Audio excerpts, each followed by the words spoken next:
Welcome in on this gorgeous Wednesday morning. How is everybody doing? Welcome to the Sports Talk with Hawk podcast. And here we go. All right. So there's no football. For the first time in quite a while, 4 days, we have no games of football to talk about. So what are we going to talk about on a day with no football? Well, there's this really cool sport that's a pastime favorite called baseball. And you see, the playoffs are right around the corner for baseball. And this is the problem. I have said this before, and I'm going to say it again. Baseball. Your playoffs need to be now. You need your playoffs to be in September. We all got excited about football being back. Reality is, the games were close. The games were competitive. but there wasn't a lot of great football week one being played. We got to be brutally honest. We're going to do our fantasy deep dive today. You're going to see there wasn't a lot of really good performances on Sunday. It's just the reality of week one. The games were really close. The games had drama, but it wasn't necessarily great football. Bills and Ravens, great football. But that's the difference. Baseball needs to have their playoffs be in September and the World Series finish the first week of October. They need to move the season up a complete month.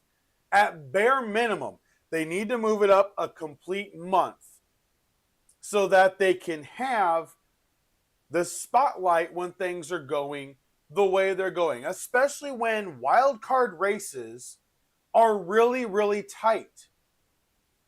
You've lost all the regional networks. Only local people can figure out where to watch the game. It's really bad. Baseball has a huge issue and they need to address it if they want to stay relevant. But that's what guys like me are here for. To be able to help them stay relevant in a time when they have continually decided they're not going to do whatever needs to be done. So last night, the New York Mets once again lost to the Philadelphia Phillies, 9-3. They have now lost the first two games of that series. So for them to be able to split, they got to win the last two. And to be honest, the Phillies, they look like they are a team on a complete mission. Complete mission. They want to leave no doubt whose division this is. That is abundantly clear. They have played perfectly to this point in this series. Good for them. The other game, the Giants beat the Diamondbacks. So now, and this is what I'm watching, the wild card for the National League this week was going to be one of those where it could really change. The Reds also beat the Padres. So now you have the Giants 2 games back of the Mets, who have now lost 4 in a row. The Mets have lost 4 in a row and are now only 2 games in front of the Giants for that final wild card spot. The Reds are 3 games behind the Mets for the final wild card spot. Let's look at the schedule for the Mets. I went over this last week. This isn't easy. They finish out their 2 games with the Phillies. Then they've got the Rangers. They've got the Padres. Then they get the Nationals, which, by the way, are on a 4-game winning streak themselves. Just FYI. Yeah, they're on a 4-game winning streak. Just saying. Then they're at Chicago and at Miami to close out the year. These next 8 games for the Mets could really decide everything. Because the Giants have the Dodgers a lot. The Giants have a very, very difficult schedule. So they've got to take advantage over the next 8 games. If they don't, the Mets are in danger of once again missing the playoffs. Again. And the Giants will somehow potentially weasel their way into getting into the playoffs, and I don't know how. Or the Cincinnati Reds. I'm not counting the Reds out at all. I'm definitely not counting the Reds out. But the wild card is getting really tight in the National League. It's already tight in the American League. The Rangers are a game and a half back. The Guardians are 2.5 back. It's already tight in the American League. The Red Sox and Yankees have the big series this weekend. There we go. The Red Sox and Yankees series will be for who potentially is the top wild card seed. Because if you can sweep that series, no matter which way it goes, that gives you a huge leg up. Baseball is great right now. I know 3/4 of the country wrote off baseball. I'm aware. I know. And I don't blame you.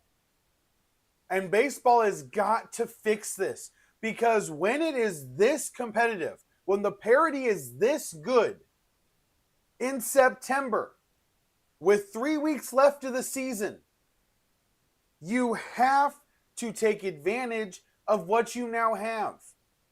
Your bargaining agreement is up next year. There's already talk of a strike. Now, we've heard it before, especially with baseball. The owners want a salary cap, and to be honest, time out here. Let's talk about this for a second. The owners wanting a salary cap is very, very smart. The problem that a lot of these higher teams have is that the lower teams will continue to complain when not necessarily spending the same amount of money. That's what they complain about. Because the Yankees get the same amount of revenue share as the Pirates do. I get it. But not all owners are equal. The NFL, the Bengals, one of the stringiest, cheapest owners there is. Not because he doesn't have the money. He is one of the cheapest owners. The Bears are some of the poorest owners. They don't have a bunch of money. They can't do a bunch of stuff that a Jerry Jones or a Robert Kraft or a Stan Kroenke can do for their team, or a Jeff Lowry. There's a big difference in owners. But in the NFL, 28 of the 32 teams every year are trying to legitimately win. Listen, you're always going to have 4 teams that inside the building, they know we're not going to compete that well. They know. And you have to be honest like that. Why? Because the next year is always the perfect help to get you into competition. In baseball, we have now seen this. Moneyball changed Major League Baseball, and it changed it for the good. But the bad part of it was the bigger market teams caught on to it. The Boston Red Sox caught on to Moneyball. And a bigger team that has just a little bit more payroll than an athletics organization can do more with the Moneyball setup than the athletics can with the Moneyball setup. So everybody started adopting it. It's the same thing that happened when Jimmy Johnson created that trade chart that is now used across the league, that you can actually look up on Google and get the exact trade chart that Jimmy Johnson drew up all those years ago. So ownership matters. What type of owners you have matter. But what the owners in Major League Baseball have figured out is the money is leaving quickly. We're losing viewers. We really can't get a lot of new ones in because basketball slightly beats us in April as the playoff push happens. May, it's a toss-up because it's the middle of NBA playoffs. But then we get to September, college football beats us, NFL beats us, because we're still in the regular season. They got to look at it this way. They want to put a salary cap in to protect the future of baseball because the money's not going to be there. I wish it was, but it's not. Baseball is part of my pastime. Listen, I love summers. Before Indiana went stupid with the whole daylight saving stuff, I was on Chicago time in the summer. I was on New York time in the winter. And I knew it because every day at noon in the summer, the Chicago Cubs would be playing on WGN at noon. And guess where I was? From noon to 3:30, I was sitting in front of the Cubs game. I would go outside at 10, I'd come in at noon, then I'd go back outside at 3:30 and come in at 9. And I had a nice 3.5 hour break in the middle. Through the hottest part of the day, I was watching baseball inside, and Mom didn't care because my mom didn't like us being outside in the heat of the day in the middle of the sun all the time. She definitely didn't like us being out through that 12 to 2 period. So it worked. It worked in my favor all the time. It was great. That's part of my pastime. That's part of why I love sports. I watched the comebacks. I watched the games by Carlos Zambrano and Mark Pryor and Kerry Wood. I watched the at-bats from Derek Lee, Aramis Ramirez. I watched Sammy Sosa, Moises Alou. I watched those games. That's what made me fall in love with sports, because then we got into the fall and then there was football, and then we got into the winter and there was basketball, and I had the Cubs, then the Colts, then the Pacers, and then I'd do it all over again. But as everything has gone on, baseball lost it because of how long the games got, because of just the disparity in everything, and how it just, there's questions about cheating this and cheating that, and the Astros have cheating that they got in trouble for because, and it's very obvious, but all that stuff hurts a league that's already third tier. And right now I would say you're fourth, because college football is even above NBA. College football has exploded. So now it goes NFL, college, NBA, Major League Baseball, and hockey is right on their heels. Make no mistake, hockey is right there. I have watched a little bit of hockey. I struggle with it. I don't get into it as much. I like watching Olympic hockey. Kind of the same way I am about soccer. Soccer, I'm looking forward to the World Cup next year. I will watch a lot of matches. I love the World Cup. It is pride of a country. That to me is a completely different thing than watching a LA Galaxy team versus Chicago Fire team. It's not the same. The emotion isn't the same. The desire on the field isn't the same. The World Cup is awesome. I love World Cup soccer. I will watch a lot of World Cup matches next year. Hockey is the same. The playoffs in hockey, honestly, really exciting. Really good. And if baseball can capture some of that excitement this year, maybe they can keep some fans inside that fold. But they've got to make changes. This bargaining agreement, which could end up in a work stoppage that ends next December, I am really concerned about it, because I believe the owners see the reality, and as usual, the players will ignore the truth because they want their money. I don't have any sympathy for millionaires.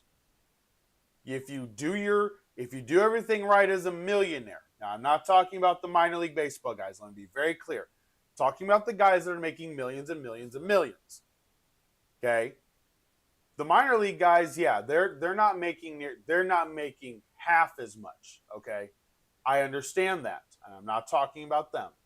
I'm talking about the guys that are making 40, 50, the big guys that are making all this money. If they have to take pay cuts, I'm not going to shed a tear, because baseball won't be able to afford it. the owners won't be able to afford it. The teams won't be able to afford it. And that's where they're heading to.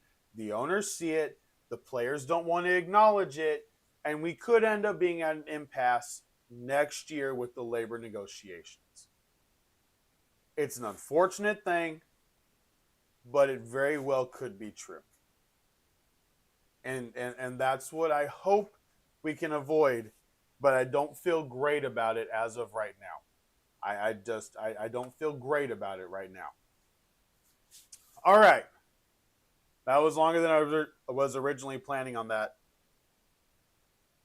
segment, but I think it accomplished what I hoped. All right, we're going to do this earlier because we got two segments we're going to do after this. So let's get the 10,000-foot view of sports.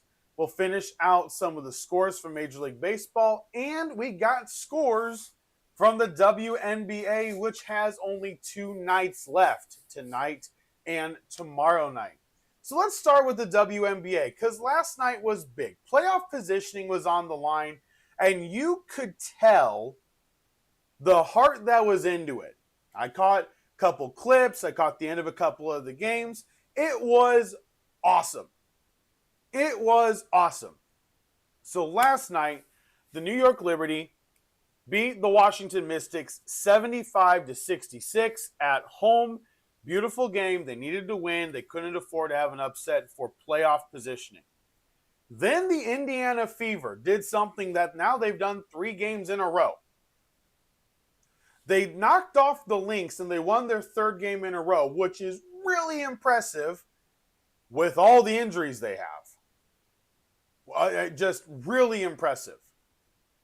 So, Fever beat the Lynx. The Lynx are still going to be the number 1 seed. That's very clear.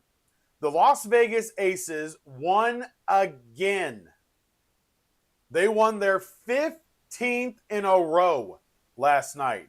Now, was the competition that hard? No. The Chicago Sky only put up 61 points to Las Vegas 92. So it wasn't necessarily a great competition. However, winning 15 in a row in any sport is impressive, and the Las Vegas Aces have done so. Now, there were 2 games. Remember I told you yesterday, the 2 games. Los Angeles Sparks against the Phoenix Mercury and the Seattle Storm against the Golden State Valkyries. Now, last night on these 3 games, LA, Las Vegas, and Seattle, on each of those 3 games, I placed a bet, one of the bonus bets I got from the weekend. I placed it on the over-under, and I won. Because the games I thought were going to be really close and competitive in 2, and I felt Vegas was going to crush Chicago. And all 3 happened. So if you remember yesterday, I said the Sparks needed to beat the Mercury and then hope that Golden State beat Seattle. The Sparks did beat the Mercury. Outstanding game. 88-83. Really, really good game. The Sparks had a 1-point lead heading into the 4th quarter. They outscored the Mercury by 4 in the 4th quarter. Outstanding game.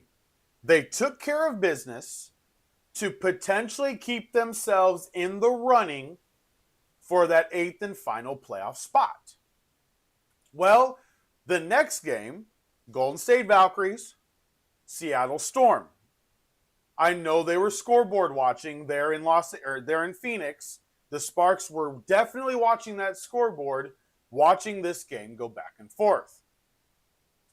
Here's what it looks like at the end of the 3rd quarter, because this was actually the bet and the odds had flipped when I turned this game on, because the score really was off heading into the 4th quarter. The Valkyries were up. They were up by 7 points heading into the 4th quarter. And then the Seattle Storm outscored them 21-12 in the 4th quarter to take a victory 74-69 to 73. The final possession in the fourth for the Valkyries, they got off some really good shots. They just didn't go down. Shots were in the paint, took a shot from three. The Valkyries easily had a chance to win this game. It just didn't happen. The Seattle Storm get the W, which then gives them the final spot in the playoffs. So right now, here is your playoff lineup. Lynx are at 1, Aces are at 2, Atlanta Dream are 3rd, Mercury are 4th, Liberty are 5th. The Fever now, with the loss by the Valkyries, actually moved into 6th. Valkyries moved to 7th, and the Storm are now in the playoffs. They clinched a spot last night at 8th. So the Sparks, Mystics, Sun, Sky, and Wings are all now playing for next year. Tonight, the Atlanta Dream, there's only one game, the Atlanta Dream against the Connecticut Sun. If they win that game, they need the Aces to lose on Thursday. They need the Aces to lose on Thursday to get the 2nd seed. If the Aces win on Thursday over the Sparks, they will get the number 2 seed, and the Atlanta Dream will be 3rd. So tonight we have the Dream and the Sun. On Thursday night, we have the Liberty at the Chicago Sky. We have the Mercury at Dallas, the Valkyries against Minnesota, and then the Aces against the Sparks. Minnesota will probably try to avenge the loss they have, and Golden State, if they lose, will then slot into that 7th seed between the Fever and the Storm, and that will be where they end up being at. I am excited for the playoffs. I have watched more WNBA basketball this year than I ever have before.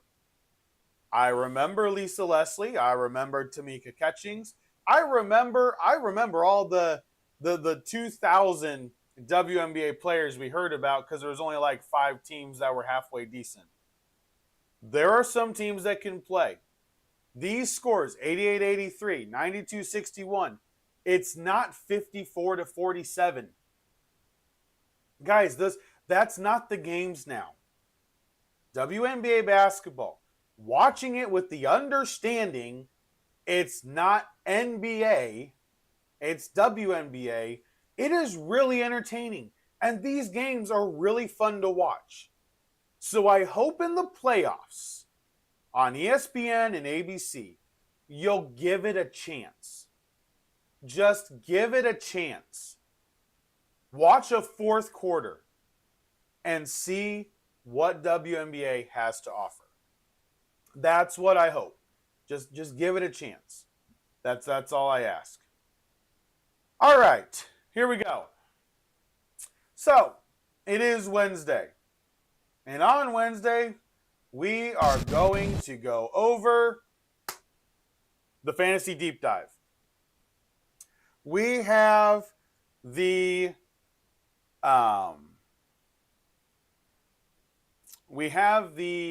week 1 results from the Fantasy Football League Thunder Sports, the official league that I've put up here every single week. And week number 1 is awesome. It sucked in a lot of ways. Not gonna lie, it sucked in a lot of ways. That's how you know there wasn't a lot of great football. But I wanted to show you guys, because I said my hope is you'll understand a little bit more the players behind how the team does. Players can do really, really good even if their team does poorly.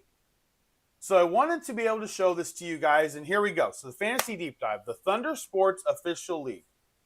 This weekend, the best manager was Jake from State Farm. Still absolutely love that name. Jake from State Farm. His lineup was 96% accurate on what their potential was and what the possible lineup could be. Billy Bob, unfortunately, was the one where he only got 70% of his lineup to match really what was the best for playing this weekend. The biggest blowout, we did have Jake from State Farm won by a margin of 38.2% over Van Jess, aka Ashton 316. And the closest victory this week was only by 6.5%, and that was Dunk 33 over Carl 97 to 91. Highest score was 122.6. Once again, Jake from State Farm. And the lowest score was JPJ Homie, who is actually last year's paid league winner. So that was that section. Now, when you move to the next section, the overachiever, Big J, absolutely came out of nowhere. He had a huge week, partially because of Tyler Warren, and he had 118 points, and he was only projected to score 96. Unfortunately, Penguin, best co-leader, best co-commissioner ever to walk the face of this earth. Unfortunately, his team really underachieved. And in fact, in a couple of other leagues that I have, I played him, and that was the case as well. Lots of underachievers. That's why it was a really, really, really rough week. But then you look down, and I only did the big ones. And I didn't bother you with kicker, defense, or anything like that. So the big four, best quarterback, Josh Allen. 33 of 46, 394 yards, 2 touchdowns, 14 carries, 30 yards, and 2 rushing touchdowns.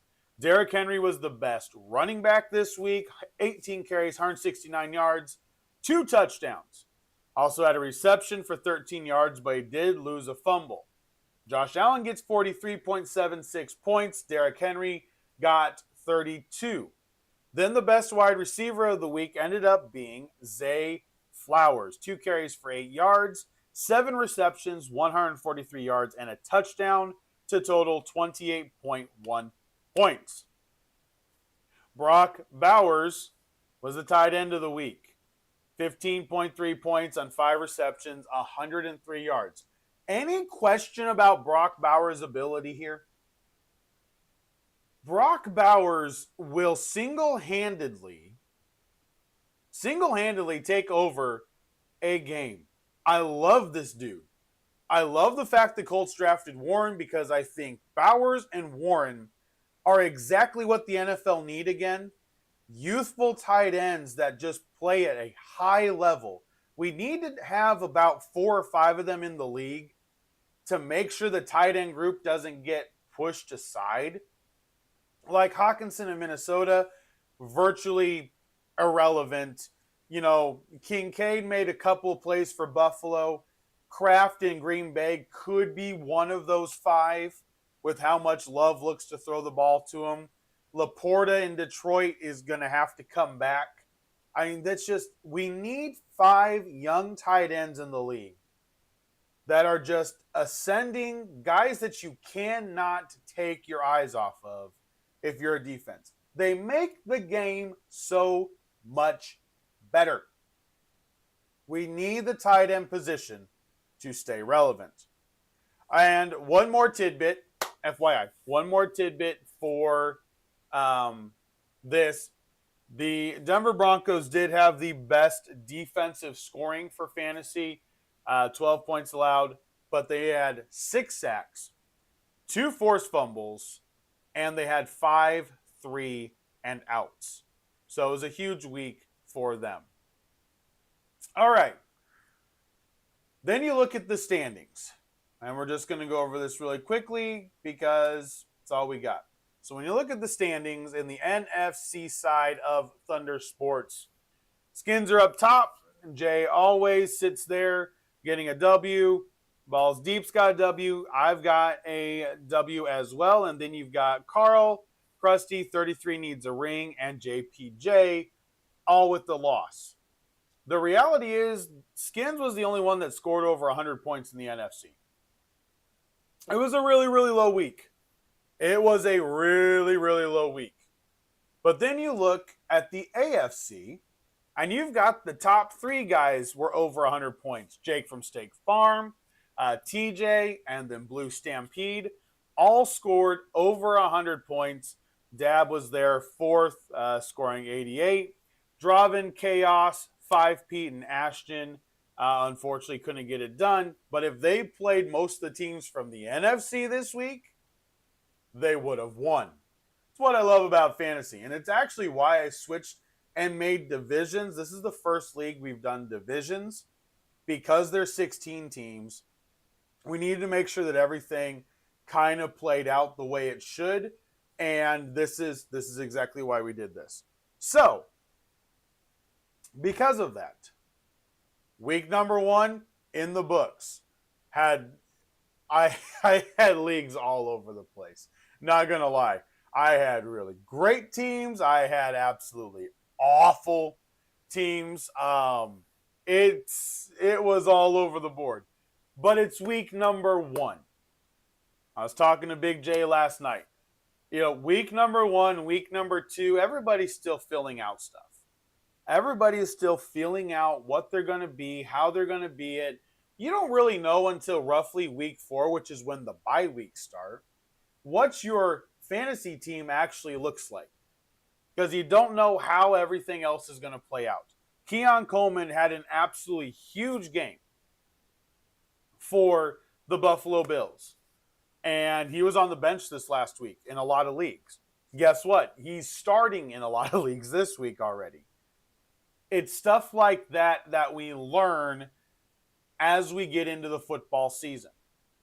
Javonte Williams, I said after Thursday night's game was a lot of smoke and mirrors.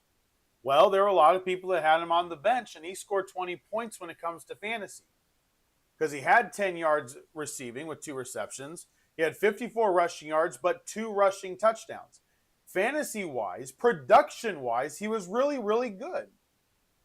And that's what fantasy gives you is there's guys that just had production. And that's the truth. You were just productive. And you're going to fly under the radar because the numbers don't look great, but you're going to fly under the radar, but you're productive. And that is always something that I love about fantasy. Love that it helps me keep track of the ability to be able to deep dive underneath and find out what the reality is about the game. Who actually played well and who didn't. That's what I love about fantasy. So this week, here we go. Heading into another week. The matchups are all over the board. I'm favored in some. I'm not favored in others. It's all over the board. It's fantastic. I absolutely love it. All right. So let's get to this. I want to ask a question.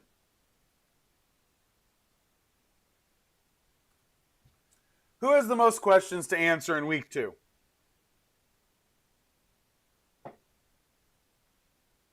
Who has the most questions to answer in week number 2? When you look at the NFL schedule, and I went through this last night,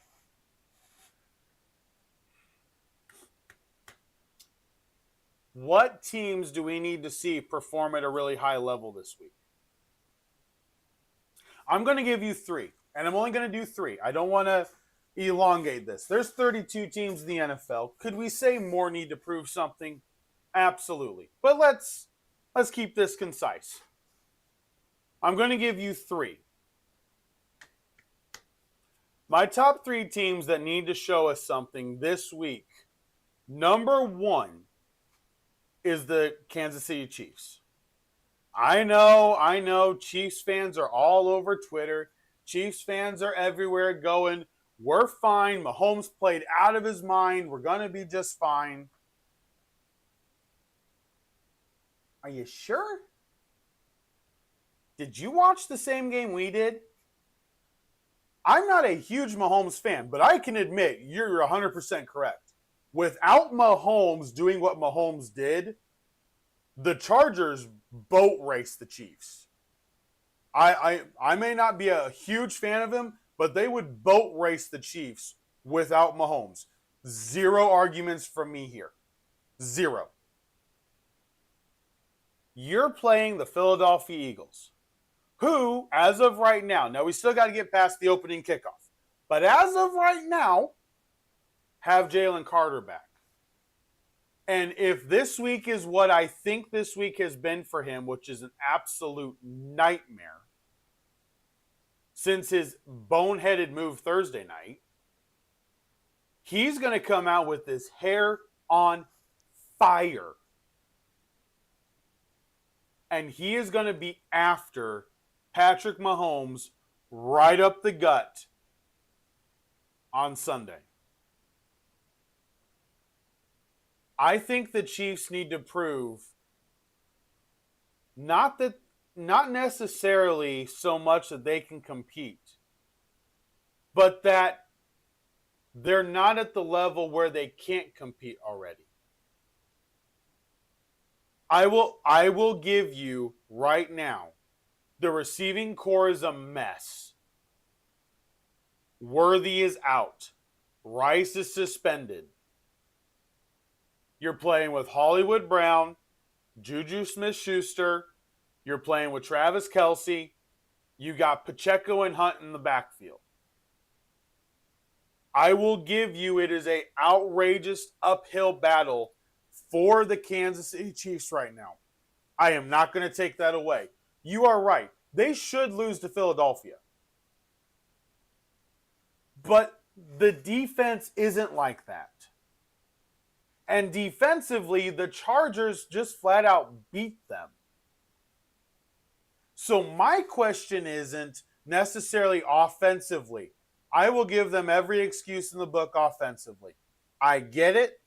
Next man up only lasts so long. Your top two receivers are out, the two guys with the most speed.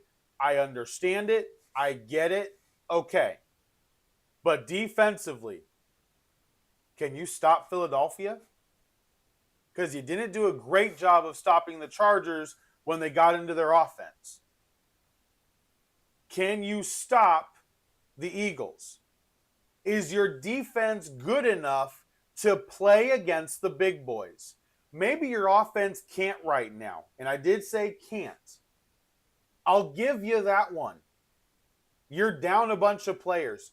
You don't have the skill set right now to necessarily compete against an Eagles defense. I'll give you that. But does your defense look like it belongs on the field?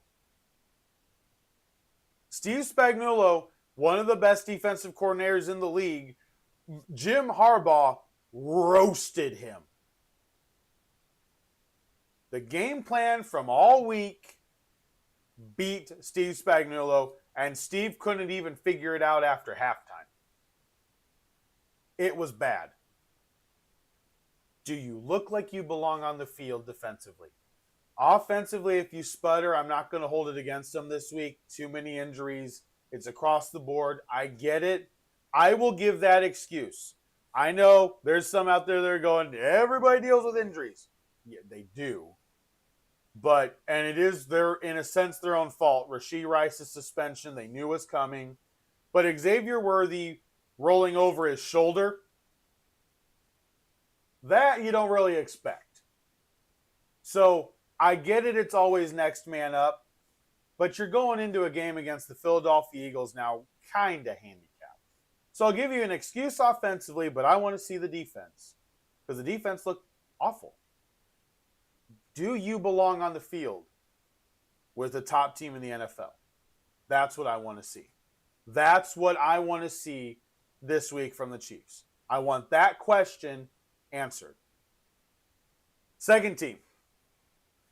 The second team that I have a lot of questions about that need to be answered this week is the Cincinnati Bengals. You played like absolute garbage. Your offensive line is atrocious. Atrocious. Your offense looks so out of whack.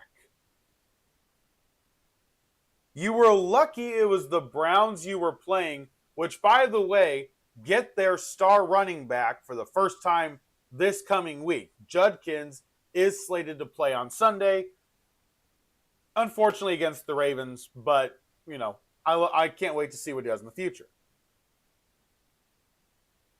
Bengals.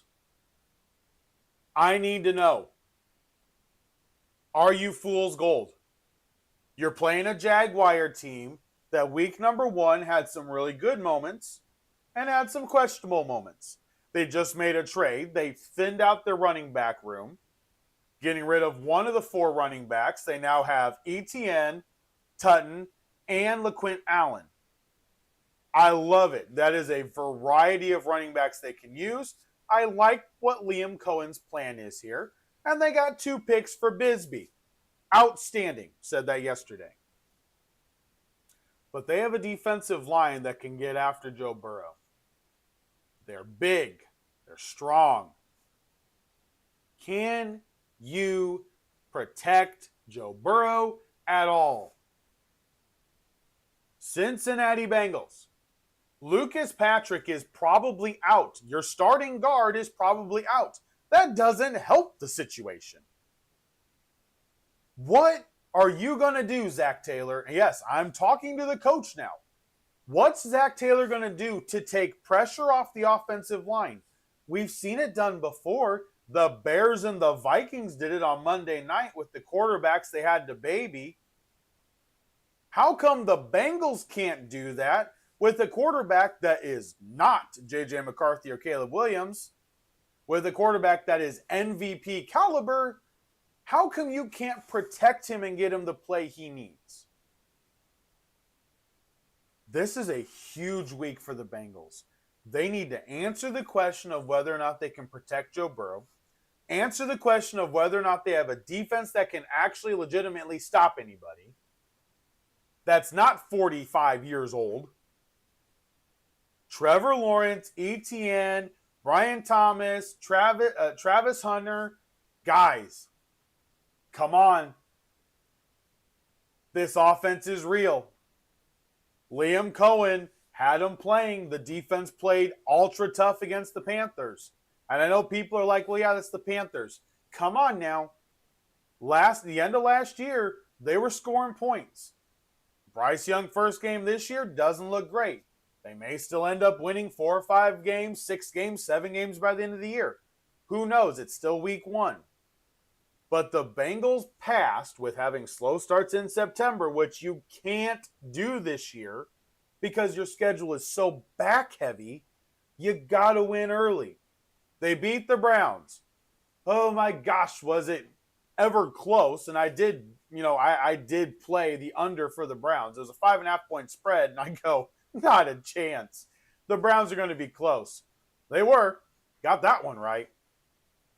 But the reality is, Cincinnati, do you belong with anybody else? Do you belong at the bottom of the top tier?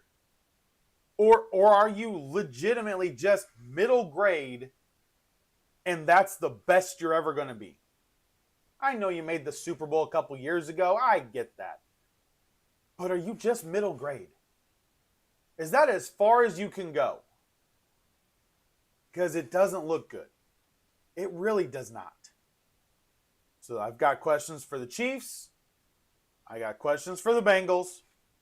And then the last team that I have got questions for with this weekend, I have got questions for the Indianapolis Colts. And this is because talking to Big J and talking to a couple of the guys and a buddy of mine that was in the building over the last year and a half.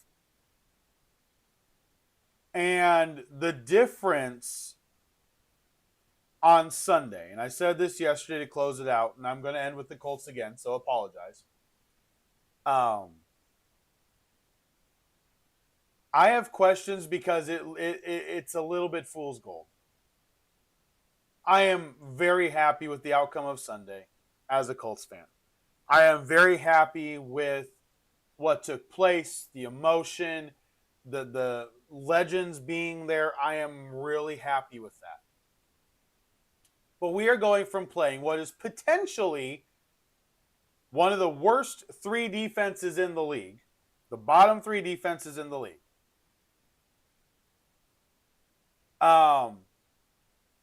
Potentially one of the worst ones, to now playing a defense that's easily top five. Easily top five. So I want to know how much of what we saw last week. Sorry, my wife texted me. I got to do something after we're done here. I want to know how much of what we saw last week is really what we're going to see through the season. Because it looked really good. It looked great. But we were playing a quarterback that now sees ghosts. You can tell the concussions. And on a serious note, the concussion should affect Tua. If he gets another one, he should be done. And I said this last year, and I will continue to say it. It's a really hard thing to keep getting hit when you know you're damaging your body in that way. He's definitely scared to get hit. You could tell. I'm not sure he processes everything great. Okay, I'm not. So, with that being said, I want to know if what the Colts have is real. The defense played with their hair on fire. The offense was aggressive. No second guessing where to throw the football. None. It was spot on. It was quick. It was accurate. It was everything you want it to be. But I have questions.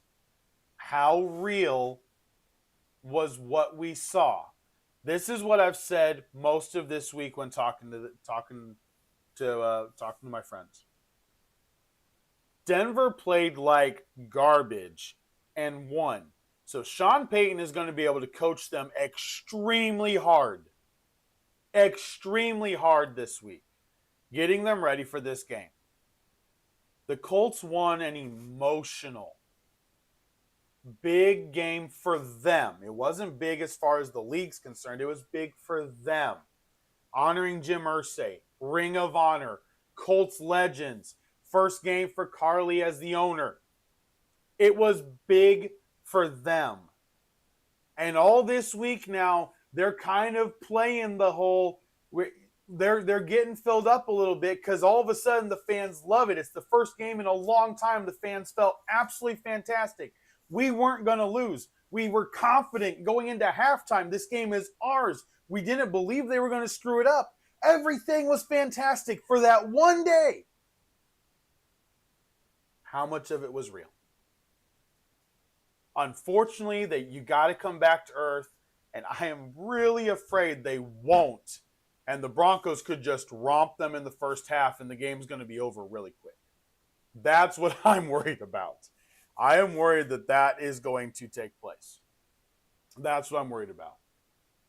So, those are my three teams. I got questions for the Chiefs, the Bengals, and the Colts. Bengals won, Colts won, Chiefs lost. I got questions about winning teams too. Don't worry. Doesn't matter if you won or not. I've got questions heading into week 2. And I think those three teams have the most questions to answer. Other stuff I think may play out, and we may go over that some tomorrow. All right. So, we are going to, let's close this out. There we go. Oh, let's see. 9:55. All right, we're gonna close this out. I got to go do something for my wife that just came up. So I'm going to go do that here real quick. So let's close this out. Nothing going on today football-wise again. Another day to be able to relax. But don't worry. Don't worry. Thursday night football is tomorrow. It's okay. You'll make it through today. I promise you. You'll make it through today. All right, guys. I appreciate everybody for hanging out. Absolutely fantastic. Wednesday is done. off for 23 hours. We'll be back tomorrow, 9 a.m., getting ready for the weekend. The previews of college, NFL, and then obviously Friday we got the picks. And I will talk a little bit more about the Freedom Fest ride tomorrow as well, as I am really, really excited about that. And I can't wait for that. But have an absolutely fantastic rest of your Wednesday. Get through today. And you only got 2 days left. Just make it through today. You can do it. I believe in you. Have an absolutely fantastic Wednesday. Make it the best day you can. Make sure to like, subscribe to the podcast. I deeply appreciate it as always. Until tomorrow, for Sports Talk with Hawk, I am Hawk, and I'm out. Have a great day.